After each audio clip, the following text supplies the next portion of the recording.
मंदिर में दर्शन के बाद सीढ़ियों पर कुछ देर क्यों बैठा जाता है?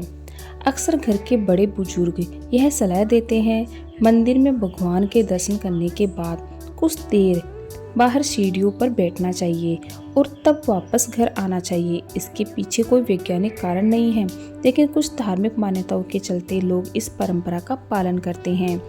यह प्राचीन परंपरा एक विशेष उद्देश्य के लिए बनाई गई है, ताकि ईश्वर हमारे मन में रच बस सके। मंदिर के प्रांगण या फिर सीढ़ियों पर बैठकर मन ही मन हमें एक श्लोक बोलना चाहिए।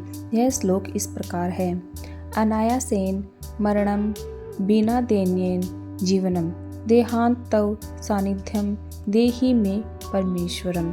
इस श्लोक का अर्थ है, अनायासेन मरणम प्रतीकात्म अर्थात बिना तकलीफ के हमारी मृत्यु हो और हम कभी भी बीमार होकर बिस्तर पर पड़े होकर या फिर कष्ट उठाकर मृत्यु को ना प्राप्त हो। ईश्वर हमें चलते फिरते अपने शरण में बुला ले। बिना दैन्येन जीवनम अर्थात परवशता का जीवन ना हो, मतलब हमें किसी दूसरे के सहारे ना रहना पड़े। जैसे कि लकवा हो जाने पर व्यक्ति दूसरे पर आश्रित हो जाता है, वैसे परवश या बेबस ना हो। देहाते तव सानिध्यम अर्थात जब भी मृत्यु हो तब भगवान के सम्मुख हो। जैसे भीष्म पितामह की मृत्यु के समय स्वयं ठाकुर जी उनके सम्मुख जाकर खड़े हो गए, उनके दर्शन करते हुए प्राण निकले। देहि में परमेश्वरम, हे परमेश्वर ऐसा वरदान हमें देना हमारी आत्मा परमेश्वर को प्राप्त हो और हमारे देह को मोक्ष मिले। हे ईश्वर हमें अपने शरण में लेकर हमारा उद्धार करे। इसलिए दर्शन करने के बाद बैठकर यह प्रार्थना अवश्य करनी चाहिए। दर्शन के वक्त ईश्वर के सामने हमेशा अपनी आंखें खुली रखें। जब हम मंदिर में दर्शन करने जाते हैं तो खुली आंखों से भगवान को देखना चाहिए, निहारना चाहिए, उनके दर्शन करना चाहिए। कुछ लोग वहां आंखें बंद करके खड़े रहते हैं।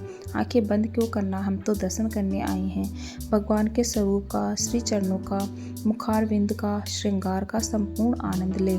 आंखों में ईश्वर के स्वरूप को भर ले, दर्शन करें और दर्शन के बाद जब बाहर आकर बैठे तब नेत्र बंद करके जो दर्शन किए हैं उस स्वरूप का ध्यान करें। मंदिर में नेत्र बंद नहीं करने चाहिए। बाहर आने के बाद जब मंदिर के प्रांगण में बैठकर ईश्वर का ध्यान करें तब आंखों को बंद करके ईश्वर की छवि के बारे में विचार करें। अगर भगवान का स्वरूप ध्यान में नहीं आए तो दोबारा मंदिर में जाए और भगवान का दर्शन करें।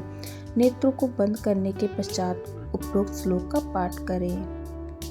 वीडियो अच्छी लगी तो लाइक से सब्सक्राइब जरूर कीजिएगा। Okay, thank you everyone.